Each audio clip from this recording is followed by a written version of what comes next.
So good afternoon, everybody. I am Anto Budiarjo. Welcome to Monday Live. This is something that we do every Monday afternoon. Try and figure out where things are headed as far as smart buildings. Just in case you want to know who we are, panelists are listed on mondaylive.org. Head over there. Just to point out, the views expressed here of the team and guests and others are personal, not of any company or organization. Please do post your questions and comments on Zoom chat, which I believe should be working. I see a couple of chats, so that's yeah, all I did a fixed. quick test. There seems to be an oddity with Zoom that some of you may not have received an invite to the ongoing sort of Monday Live sessions. I'm going to look into that after this, after today's session. It's just been reported to me by a couple of people, so I'm going to see what's going on. Actually, just do a quick poll, Anto, to see how many people have actually got it in their calendar on today, just to say quick yay, nay. Yeah. If you're having issues or want to chime in about this, please just sort of chime in on the chat. If you're having any problems with the invites, that should all be in your calendar for the next few months. But anyway, please do chat on that. Otherwise, this slide deck is also available on mondaylive.org in case you want to follow any of the links on it. So John Turner says receive a reminder but no invite. Interesting. Thank you, John. So this month our theme is understanding smart building owners. We had a sort of open brainstorming session last week, and we're going to continue that today. Our agenda, we do a little chit chat about news and what's going on, and then we're going to talk about understanding smart building owners. And our sort of angle today is sort of seeing how and if sustainability is changing the conversation. Obviously, one of the big sort of news stories over the weekend is the climate bill that's passed the Senate. So that's kind of partly motivated this part of the conversation. This part of the conversation. So let's see how that goes. But before that, Ken, what's going on in your world? Okay, we've got our August issue on. Basically, the theme was preparing for AHR Expo. I'm having a little trouble shaking everybody up, but 2023 is actually coming soon. And I'm asking us to help us curate the message that we want to take to Atlanta. We had some good articles that gave us a start on that. I've had some good dialogue off the issue about some of our programming, so I think it's working well. We're getting our programs together. We've got our last year's program, so anybody that's kind of trying to figure out what we actually usually do at AHR, you can get an idea there. There's some YouTubes of what these sessions are about. We ran 10 sessions last year, and we're kind of looking at doing the same thing, but kind of want to change the content and make it as relevant as possible. We too agree that the conversation is changing. In addition to that, I'm working on an article for Connected Contractor, and this is just some of the words I pulled from it. We have gained great insights from the highly creative COVID years, and now are starting to redefine how our buildings' health and physical space will exist in a hybrid, remote, anywhere, everywhere work world. And how metaverse may change our approaches. It's basically the same thing, just getting what's the stories we want to take to AHR, our first sort of major physical event out of the COVID cloud. So interested in that. Also very interested with the interview we got with John Turner, and we met on Monday Live, and so he forwarded a little bit more information about himself and what he does, and very interesting. I kind of like to describe this as part of a process. Monday Live is doing its thing, and Automated Buildings attempts to try and document some of this stuff And it's great when folks like John come forward and provide this information. The other thing that happens is if you take a look at John's LinkedIn post there, he's attracted a fair amount of people of his followers. And all of a sudden, that's how we kind of build this this whole new conversation that is being created. Is we bring these people in, they bring in their people get to meet our people, and we all start to come up with some better solutions for the building owners. Back to you, Anto. Thank you. Thank you. It's good that you're reminding us of AHR, although it's still 6 months away. Yeah. It feels a long way away. I mean, I'm not sure it's been 6 months since the last AHR, but anyway. But actually, the other thing that I'm pointing out is what I don't need is I don't need the content, but we need to decide the titles of what we're going to talk to. The other thing is this all needs to be promoted, and even getting it up on websites, and the scale of AHR is it's a lot of folks. You're usually trying to get a message out to 30, 40, 50, 60,000 folks. And it takes time. But the big thing is to get the headings right. We can always work out the details of what it is we're going to actually talk about. But we need to get what is the messaging we need to get on the docket. Yeah. Point taken. Good point. So Ken. Well, just real quick, in Ken's defense, that's not Ken's schedule. That's the HR planner schedule. Yeah, it's good. I know from the landmarks. So it's not Ken being overly anxious. That's the AHR folks that are asking for this material already. And actually, the other thing, if you're going to be part of that, I mean, if you haven't got your booth yet, that's probably a problem. And yeah, so it's just everything is takes time. Yeah, I guess we've sort of used to this sort of weekly cadence of Monday Live, and all of a sudden we have this sort of annual. So anyway, that's back to normal life, isn't it? So sorry, John. Yeah, no problem. I got a couple articles to follow up on themes that we've talked about. One of the overriding themes is greenwashing and programs, certifications, and other efforts that eliminate it, make it harder. Again, sometimes I don't even think it's necessarily that it is intentional. Organizations want to focus on sustainability.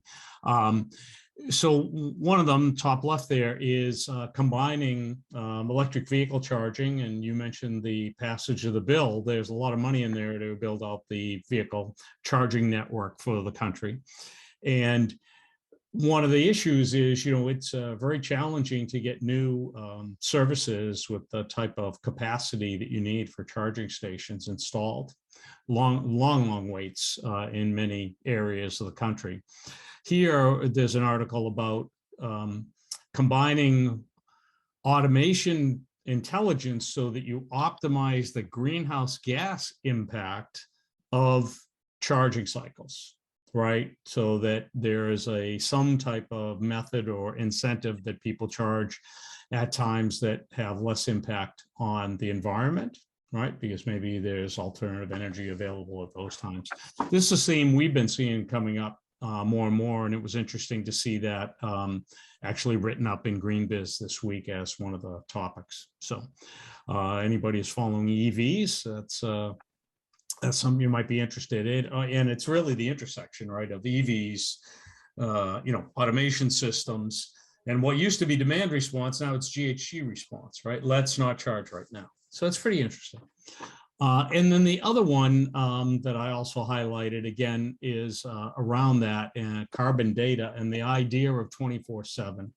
And let me explain what that means in my understanding here is, you can fairly easily through the EPA and similar government services around the world, find out the average conversion factor for the energy you use in your area, your building, your home, whatever. But the move is towards real-time data feeds, because at a certain time of the day, you might be burning oil or gas or whatever, whereas at another time of the day, it might be solar or wind, right? And so, the whole idea of moving towards real-time conversion factors.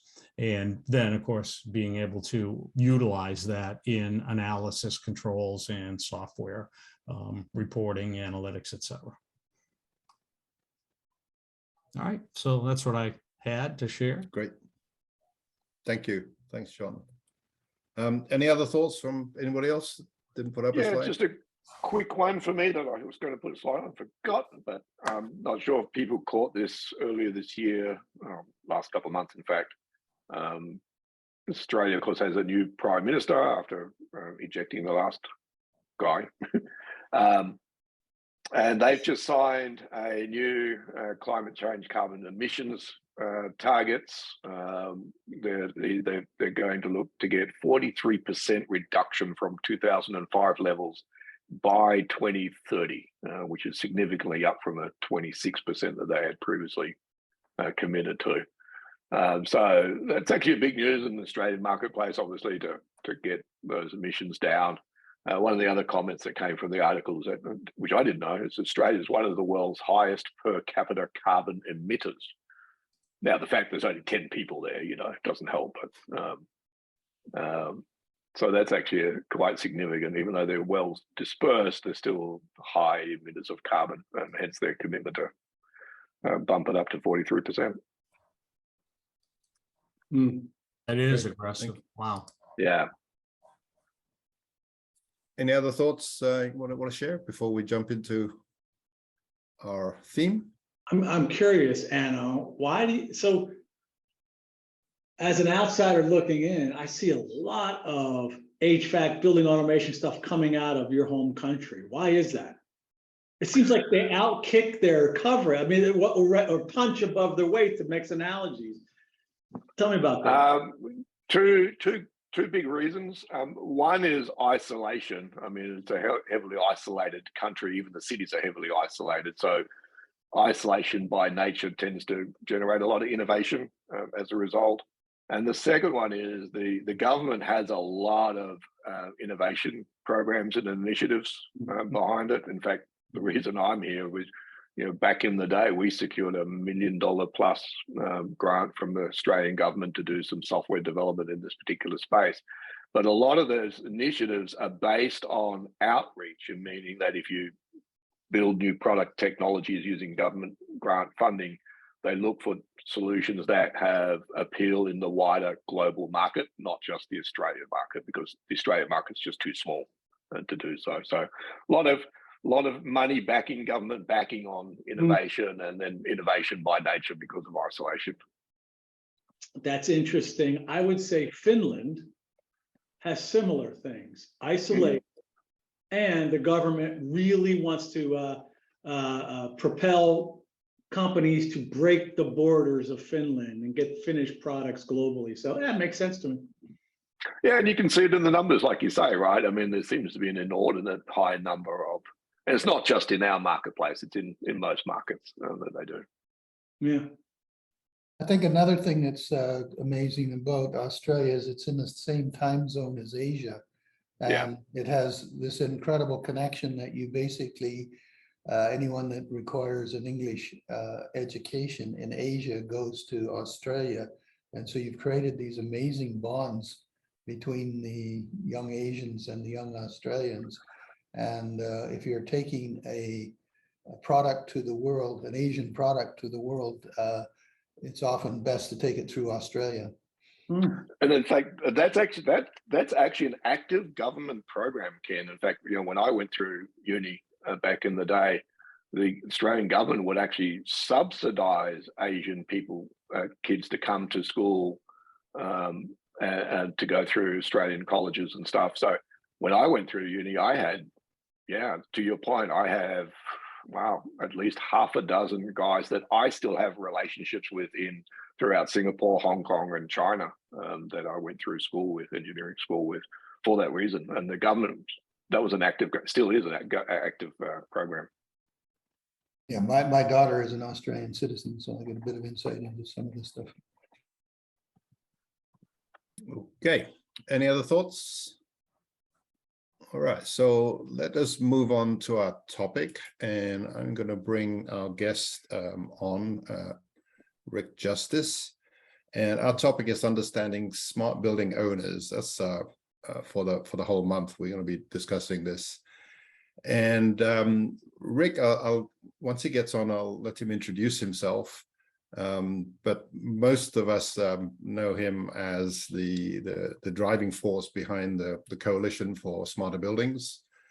But he also has a day job as well, and he's been around in the industry for a while. So Rick, I'll let you do a bit of introduction, and then we can talk about what you're seeing out there, both from a coalition and from your commercial work perspective. Yeah, and can y'all hear me? Did I get it set up right? Yeah, great, thank you. Technology, it's all new to me. Yeah, for those of you, I think all of you know me that are on the panel. For those that are out in the audience, Rick Justice, and as Anto said, I'm the managing director of the Coalition for Smarter Buildings, which has a agenda of awareness and education around smarter buildings issues, and specifically spending time in Washington, D.C., trying to keep track of what the mood of the country is. That's the coalition hat that I sometimes wear. And then the day job, as Anto described, is I work on special projects for 75F, which 75F is a sort of a new breed of controls company. And in my role with 75F, I'm in sort of constant contact with owners. So it's sort of like in the day when I worked for Johnson Controls, and I was the manager of the region, what we call owner direct sales. 75F goes both through channels and does some direct business. So in the conversation around what's on the mind of owners, and in listening to the conversations that y'all have been having, Anton and I were just talking about the fact that some of the observations, whether it's, what's been happening in DC, what we've been tracking with the coalition, and then the conversations that are happening with enterprise class customers that are coming to 75F. It was just an interesting opportunity to start to tell some direct feedback of what has been kind of a remarkable change in tone and in conversation. And you guys just sort of in your intros, you stole about half of the content. John Petsy always does that. But the conversations have been changing dramatically, and part of that, to try and tie these things together, part of that is being reflected in what's happening policy-wise, but part of it also is just being reflected in what the conversations are at these different enterprises, and it's all around the same things. And where green and greenwashing and tree hugging and all that was sort of a niche and on the sidelines for a while, it's now mainstream, and that's reflected in what's happening in these changing conversations and in the new acts that have happened in Washington, D.C. And I'll try and tie those things together if that makes sense. Keep going. Great. Yeah. So with just in the past week, the Inflation Reduction Act, which had previously been, well, what was it going to be called back? Build Back Better, or Build Back Better, yeah. And so what we've been calling is like Build Back, slightly better. And again, a lot of the things that you guys talked about in the highlights of what's happening with infrastructure, car charging, focus on new standards, increasing capacity, getting serious about all that. That's now finally going to happen. And for many, many months, there was a lot of people sitting on their hands waiting to see if something would pass or if it wouldn't. And now that it has passed, or something is passed, now we're getting into the phase of figuring out exactly what the details are of that, how it's going to be spent, who it's going to be spent by, how the money's going to flow, what agencies will be involved. And there's no longer speculation. Now it's getting to the phase of being real. But the overall message that came from Washington in that is that they're serious about this sustainability thing, The country is serious about it. The policymakers are serious about it, and it's going to happen. You know, the days of sustainability being nice to have are, it's sort of the tide is changing dramatically. So, and that again is reflected in the conversations, and some of you guys were talking about it. But the conversations that are happening with owners are not about if they're going to implement all of the technology they can to get moving towards, whether it's ESG goals or being part of a smart city or the equity that they're trying to do, or to have just competitive buildings. All of those things that y'all have been talking about are not if, but they're now how soon, and what does it cost. But the conversations about, well, does this matter or should we do this, are sort of behind us, and that's some of the specifics I can get into and talk about some of the specific companies, or I can talk about the companies but maybe not mention the names of them. And these I think that one of the common themes that I'm seeing, and this is that there are an awful lot of younger generation people at the table when these conversations are happening inside of these large organizations and also at the voting booth. And the mindset is just totally different. You can tell how old I am. The mindset is totally different, and that's got to be a big part of what's happening. That's got to be what's driving it. So, as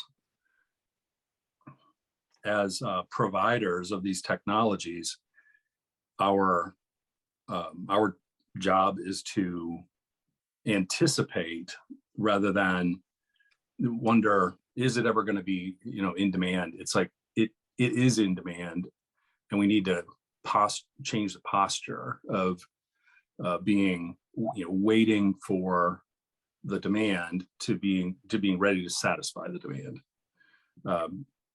But it's been remarkable, and I think that's what some of you guys were saying as well. And I just wanted to add my voice to that and maybe add some specific stories to it. It's just been remarkable over the last 6 months. Somebody mentioned the fact that COVID was an interesting time, and as it wound down, we learned a lot. But then all of a sudden, the conversation just got different relative to sustainability. The other part that I wanted to tie together is that there's an expectation in the conversations that I have with people around smart cities or around their enterprises or their buildings.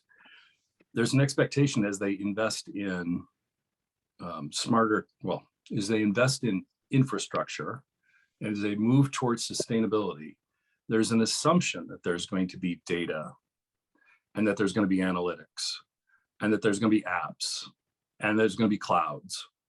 It's no longer a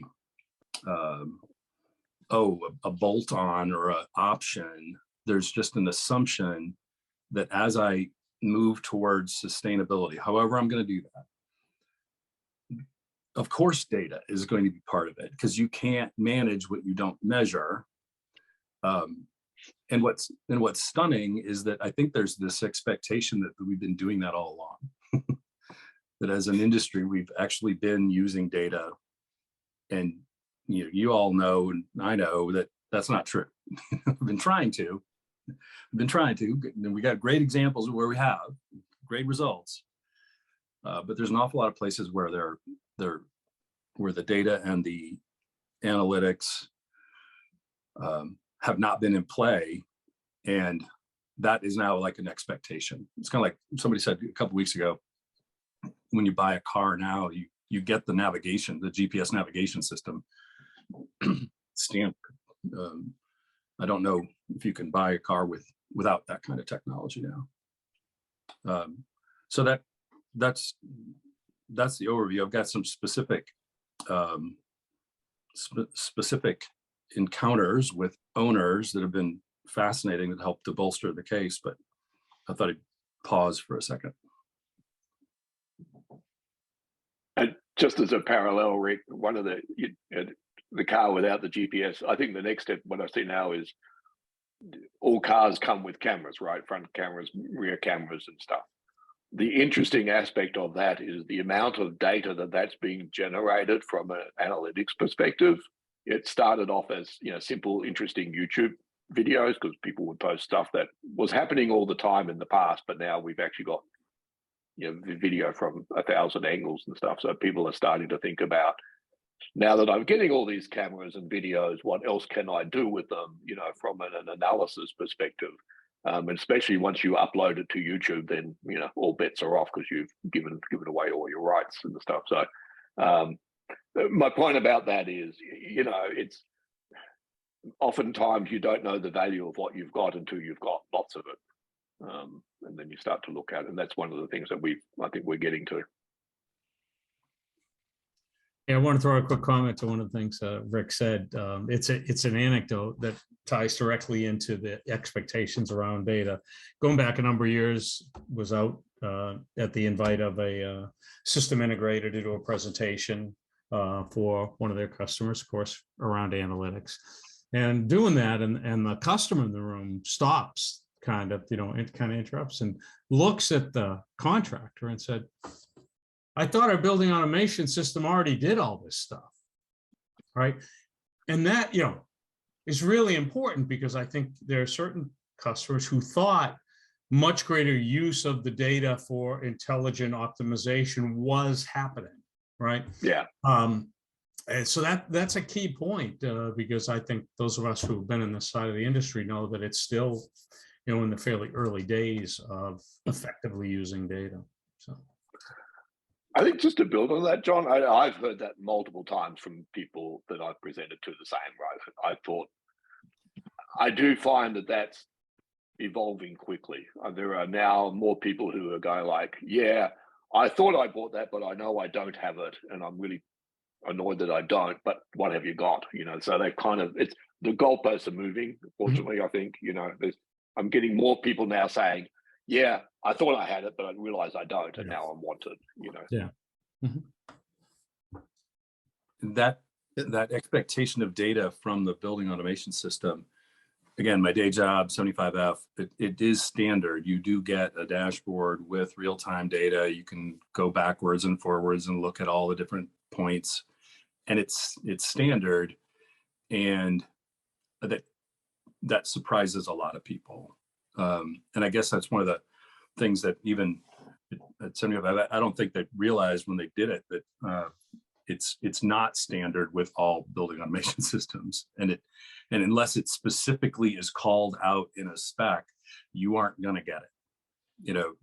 And part of what I think what we're trying to do with the coalition is to get out in front of this idea of when the demand starts to come, which it's now coming.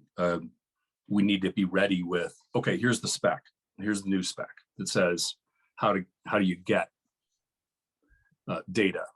Now, whether you want the data in the cloud or you want it on premise, it's, that can be up to you, but the expectation now is that it's going to be in the cloud. And then here's the spec of, how you make sure you get analytics and it doesn't get left on the curb or value engineered out. And that brings up another, one of the specific stories one of the recent happenings. There's a big engineering firm in Kansas City. I can use the name of this one. It's Burns & McDonnell. It's a top 10 engineering firm in the country. And they build dams and roads and bridges and water plants, and they build buildings and all that kind of stuff too, but they're huge. And they have recently added a division that is all about data. So it's all about GIS data and BIM data and the integration and digital twins. And they talk now, and the man who leads that division talks about the expectation that owners have when they build a water plant or when they build a road or a bridge or whatever, that there will be data with that project. Where it used to be they would suggest, Burns and Mac would suggest it to a client and it would get, nah, we don't need that. Now now that the tide has turned and every project, they just assume that the owner is going to want a data-enabled, cloud-enabled app with every project. And it's turning out to be true that they are making their projects and their work smart projects. And my stepson just started work with them this morning at 8:30. And he's a GIS expert. So they are seeing the tide turn in terms of those big civil sort of projects and also small ones, but to the point where they are assuming that assuming there will be a data and analytics requirement for plug and play projects. And that I think is what, again, that's changing posture. That's what I think we can and should, consider, is that instead of having to convince somebody of it, just move to more of an assumption of there's going to be, there needs to be the data. So Rick, we've talked on and off for the last 2 years, I think on Monday Live, trying to understand why the why of the sales process, of explaining to building owners why data and smarts and analytics is important. Are you saying that we almost don't need to focus on that and focus much more on the what and the how to actually deliver? I mean, we're not totally going to ignore the why. Obviously, we have to understand it, but is that what you're saying? That's absolutely what I've been seeing. Now, there are still a lot of people who think, oh, we don't need that. We're just going to keep going the old way. But there's enough now that have the assumption, that are sold on the idea of I should be using data, I should be using analytics. I wish I could use it in the past, but going forward, I need to be able to do that. And yeah, we should be focusing on putting what we do in a context. That's still really important. But and I'll come back to that. But the okay, how do I get it? And what can it do? How do I get it? What does it cost? And what exactly will it do? And that's so yeah, getting out of trying to convince somebody and trying to now moving into here's exactly what you get and where. When I talk about the context, the use of a management tool is in some sort of context. So it is important to talk about what context we are inside of. So what box are we inside of? Well, we're helping you optimize your maintenance, or we're helping you optimize your energy, or we're helping you reduce truck rolls. I mean, setting that context makes sense but you better be right about it too. You better actually be delivering on that I'm going to use data to help you you're going to use our product to help you make better decisions around maintenance delivery, or just-in-time inventory of parts or maintenance. And we're going to specifically use technology to reduce your demand for, or whatever it is around energy. But you can't just make these broad statements anymore. You got to be just be precise. But it's more about the how and the what, and less about the why. Or at least, as I said before, at least there's enough of those now that you can anticipate that is going to be the conversation. And that's and some of those owner direct conversations that we're having, we're not having to convince people that they should have data. We're getting right down to here's exactly the data you're getting. You're getting the instantaneous reading of the discharge air temperature and the delta T and current coming from an air handler, for instance. And it's like, okay, what is that? How exactly do I get that? And does it cost me extra? Do you think, Rick, in your discussions with the building owners, is part of the, sometimes I worry too much that when we start talking about analytics or data from a building owner's perspective, it's overwhelming, right? They look at the, whole thing. I found success just doing small starter, proof of concept type initiatives, showing initial values and building from there. I think some of the early days we all got too enamored with, well, we're going to get everything possible, forever and do all these magical things, and it took months, years, to get to value versus demonstrating some immediate benefits, which, and I know you guys beat me up on this, is one of the things that I think the IoT guys do well, right? They focus in on small solutions, attainable business focused solutions, and show a value, and then that's how they get their feet in the door. Sometimes I wonder, we in our market space, we tend to overthink and oversize and try to over deliver. So one of the interesting to build on that, what we're sort of doing at 75F is kind of on the in the small buildings and this quote simpler buildings. I tell you what, those small buildings are not simple either. Tons of data coming from those, but we're getting so we're showing that use case now that you're describing of keep it simple, show a couple of pieces of data and how you can identify right when something's working or not. And because that quote simple building only has so many points, so in theory, you can build the story of the value you're showing from that simple building. But then the conversation is happening of like, well, why can't I do that for my big buildings too? And so for like this huge real estate firm that first contacted us because they have buildings that are too small for traditional building automation system, we show them that simple use case of, like I said, the delta T across a fan coil or something, and it's instantaneous. It's not, look it up. There's a month-old data. It's real time, and the question is like, well, why can't I get just that simple analysis on my other big equipment? Right. It's like, well, because if you're going to go into the central plant, you're going to. Nobody wants to go into the central plant and do something simple. They want to do a $1 million project, and I think the value from that simple use case, and then showing instead of the IoT company that is a standalone siloed solution, show how this then fits in with an interoperable architecture, it's magical. It's like, well, and I think the pressure is also on those siloed solutions, those IoT companies that only do one thing. Every one of those ones that we're talking to now, they understand that they're being told, well, you have to have an API. No more sampling. Sorry, I can't buy you unless you have an API. So they're starting to get that message, and I think that's big.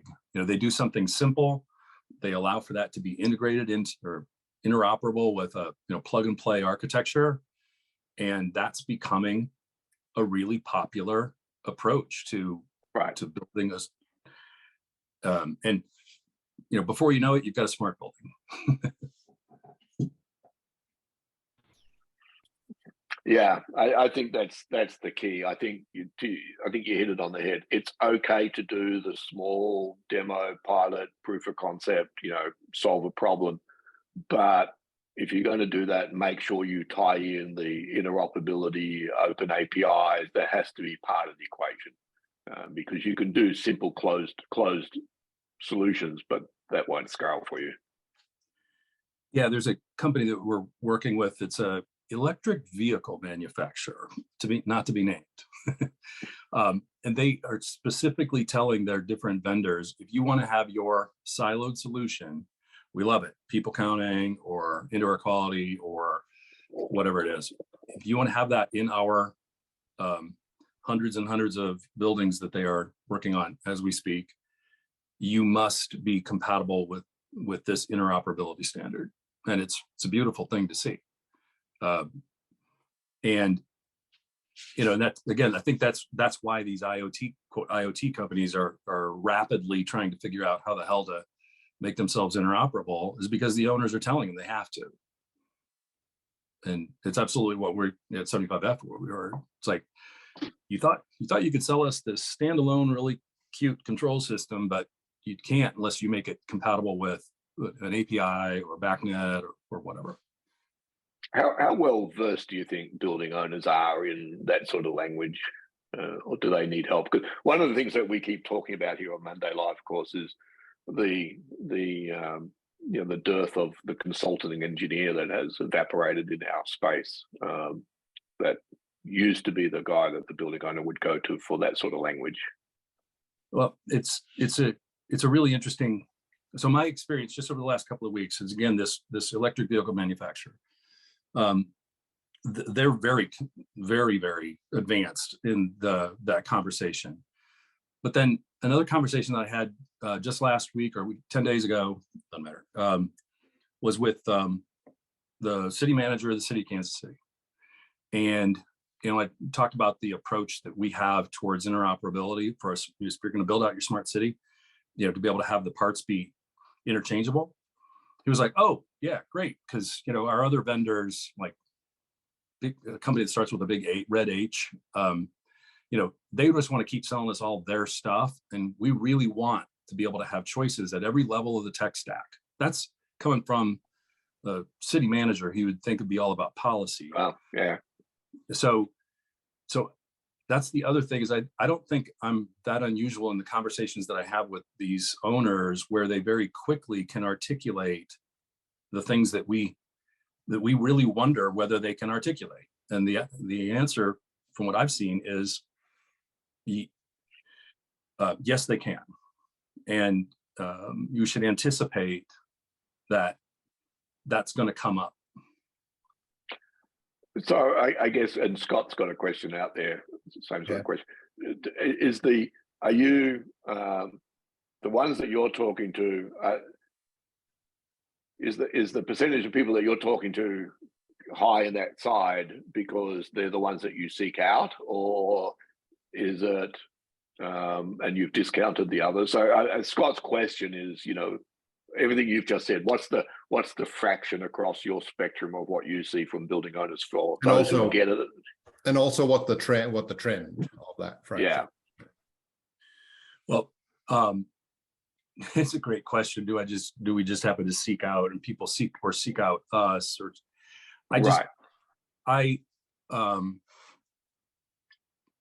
the fraction has gone way up. First of all, the number of people that can articulate the basic message around, I need data, and I expect data, and then that understand immediately the difference between proprietary and open. That's, I can't think of a conversation that I've had where somebody's argued the other side of that, of either one of those.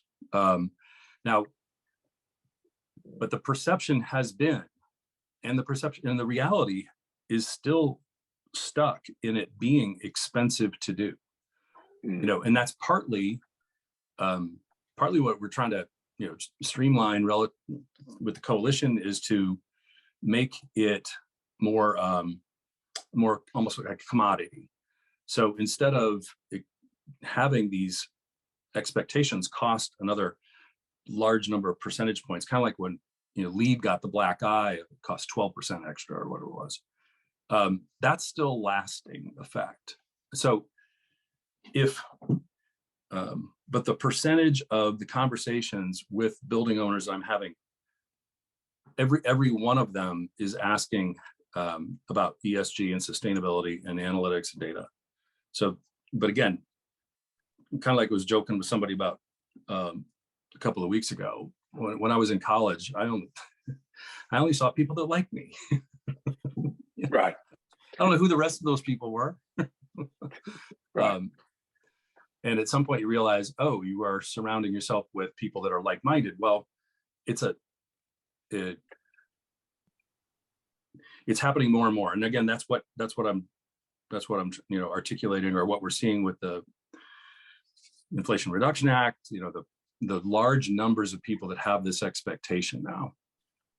Just as out of interest, one of the things we talked about the other day was, so just to amplify your point, the people that you see who get it and understand it and are using the right language and stuff, one of the things we're looking for is, what are sort of the proxies that you look for to identify those sort of people, right? So when you go to meet those people, you go into the office or you go into their operations room or whatever, just can you tell me what is the top 3, 4, 5 things that you look around and go, yes, this guy's going to get it, or no, they're way out of touch?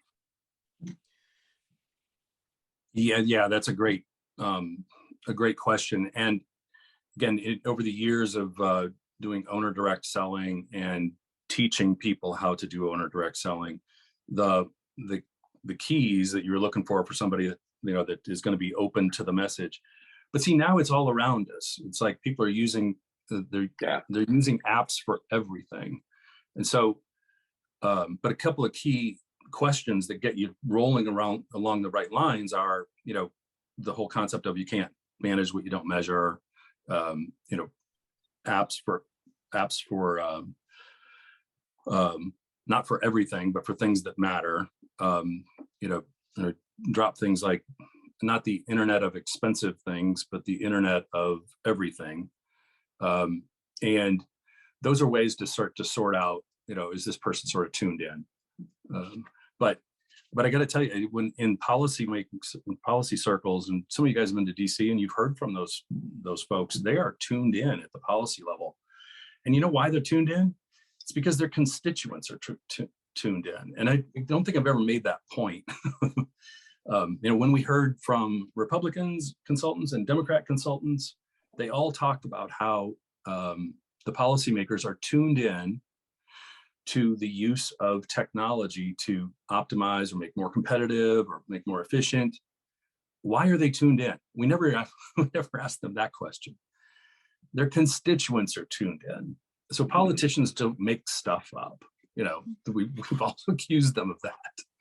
They reflect their constituents. And so when we go to DC, I'll be there next week. When you go to DC and you have these conversations with people about, okay, well, we're going to use technology for, there's going to be technology associated with these infrastructure investments. No brainer. The reason that they're tuned into that is because that's what they're hearing when they go back to their constituents. So just wondering what others on the panel here have questions or comments on what Rick has been presenting to us. Oh, we're all very quiet today. Yeah, I'll ask a general question, kind of bringing it back to the beginning a little bit. But with a new policy that's coming down now, to me, on the surface, looks like a good thing for our industry. Would you agree? And do you see this turning into real projects, real money, real opportunities for people in the market? Yeah, absolutely. But it's because of this assumption of, if there's going to be spending, whether it's on a bridge or a road or a car charging station, that there's going to be data and there's going to be an app associated with that. So you have to connect those two things, and it's not a leap. Every bit of spending on anything these days that's an investment is going to have an app. It's going to have data, and there's going to be the expectation of analytics. So whether it's a car charging station, and I was talking with the city of Kansas City, that's where I was before this meeting, they're going to put in a whole bunch of new car charging stations, and yay, it's going to get reimbursed, whatever. Well, of course, they're now expecting those car charging stations to be visible through an API to their dashboard. The same as they can see the set points of the thermostats in the fire station, they're going to expect to be able to see the status of parking spaces and car chargers. So the expectation of an API, do I get an API? Would you like an API with that? That should be our theme. So yes, it'll be good for us, but we have to anticipate that, because if we sit back and wait, if they don't know that there's a possibility of an easy plug and play, then we'll miss it. Now, is there anything specific in this bill that is, okay, I'm going to spend money on smart buildings because I want it? We don't know that there is. We think that there's incentives for ESCO projects. And again, every damn ESCO project should now have a data layer. There's no exceptions. You know, we've proven that, and so that we've got some work to do with that. But back to the main theme of, if they're building a water plant, there's going to be a data layer. If they're upgrading and putting in car chargers, back to that, there's going to be a data layer. And so that helps to bring awareness to, oh, well, how about the data for the buildings? And so it's a good thing for us, directly and indirectly. But I think that if we're ready, it's going to be really quick, where there's going to be money flowing for our, whether it's security or data layer or whatever. We just have to anticipate that it's going to be desired. So Rick, question for you on the data layer. Why? So there's a recognition that there's a need. Why is there a need? What's driving it from the perspective of the owner and maybe that consultant you're talking about out of Kansas City? Why do they think this is valuable suddenly? It is kind of sudden. That's first. Second, I think that the technology has gotten to a point where you can actually show some useful low-hanging fruit, as Anno said. You can actually show that there is usefulness to, the data that's being collected in my watch, tracking my poor health. People have all those different examples now, and you just have to give a couple of really simple ones about, well, why would I want the data from from a car charger, or from, how often a parking space is open, or what a set point is on it at the fire station. And they don't know the total use of the data yet, but there's enough examples of low-hanging fruit that you can show.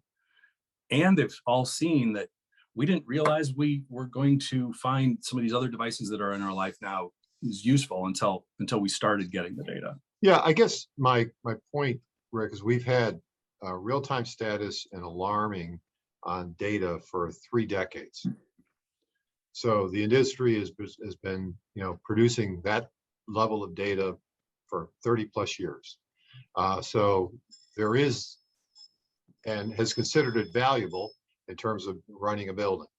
Now, when we talk about the data analytics, whether it's on the front end through digital twin, presumably maybe the advantage there is better asset management. So you know what you've got and who manufactured it, and hopefully over time the digital twin can be updated so it's accurate, instead of a bunch of drawings somewhere in somebody's office that are way out of date. So I can imagine that's a value proposition. But what I'm seeing on the data analytics side for companies like that John Petsy and Jim are involved with is the value of analyzing data over time and discerning anomalies, and then being able to identify energy opportunities. Those are the key things. And I don't know that our marketplace understands that distinction yet of the value of time series data to recognize problems that don't show up in an alarm console because some switch just failed or some piece of equipment didn't turn on when it was expected to. So that's what I'm trying to understand from the owner's perspective. Do they get that there's value in the analysis itself over time? Yes, but yes.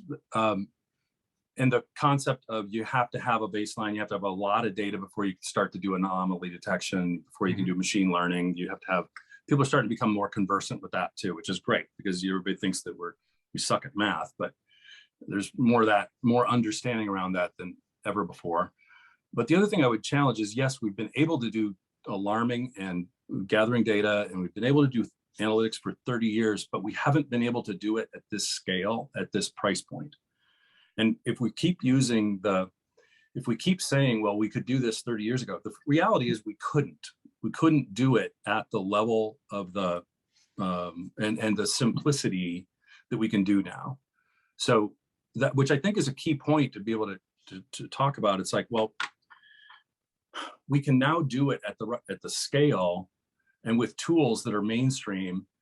And that's completely different than it was even 5 years ago. You don't have to go to a different school to learn a different language. It's you know, I can export the data and use whatever language I want to do my analytics now. And I'll add another dimension to that, Rick, that I think is important to Steve's question. The problem with that alarm data for the last 30 years, it was stuck on that XP computer in the basement, right? There's only one guy who could see that stuff.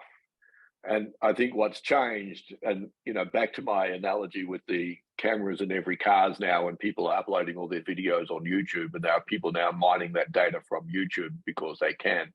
Before, that video was, you know, on my Garmin or whatever, and only I could ever see it. When you open up data to a lot more people, and again, taking it off XP computers and taking it out of the basements and putting it onto mobile phones and, you know, whatever platforms, it changes and comes up, people come up with much more interesting and compelling ways to look at that data that before all you could see the alarm was on some Excel spreadsheet that's stuck in some XP computer that Joe, who looked at it, didn't really care about. And I think that's a change, and that's one more aspect of the change, the dimension of getting data more into the hands of more people. All right. So what you're saying, the core value proposition today versus 10 or 20 years ago is the accessibility of the data. Yeah. Yeah. Right. Apart from what you can do with it, just having it accessible to anybody who wants it. That's where it all begins. And so anything we can do to make the data more accessible, and that's why the argument for tagging and meta tagging is so important. It's important, yeah. Because when you try to go at scale, if everybody's got a different name for the discharge air temperature, you can't do anything easily, right? So, but yeah, I guess that's all I'm trying to get in the discussion here is really focus on what are those key value propositions that we need to emphasize and get in the minds of our owners, and that and accessibility and usability at scale. Yeah, it's Rick has sort of mentioned it earlier. The assumption that there's a lot of data has always been there, right? And there was a lot of data, but it was not being extracted. It was not easily get at and used to do something useful. And I think that's the big difference. And that's what people are realizing because they've gone through that same journey with their personal devices, as it were. Yeah, and the scalability and accessibility, and again, and I'm not saying that we have to reduce the price of what we're selling at all when I talk about price, but the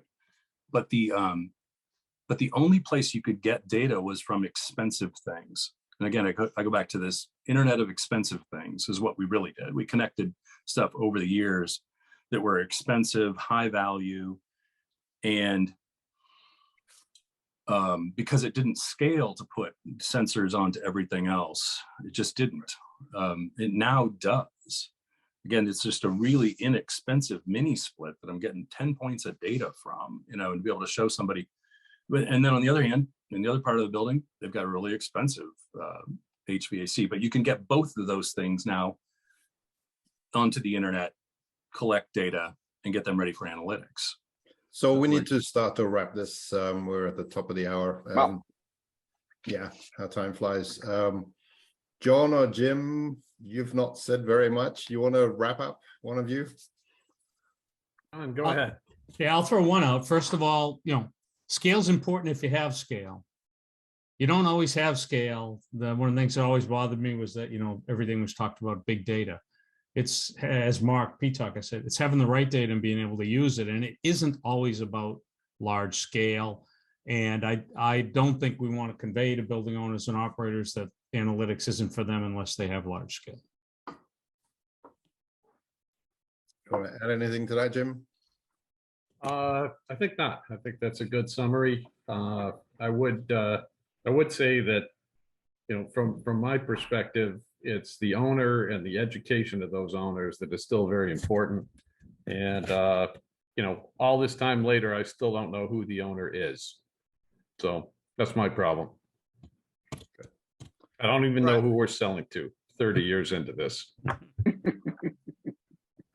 Okay, so let's wrap this. Thank you very much. Thanks, Rick, for your perspective, and thanks, panelists and audience. And we'll get the video up tomorrow, and we'll be back next week with another guest and continue this conversation. So have a great rest of the week.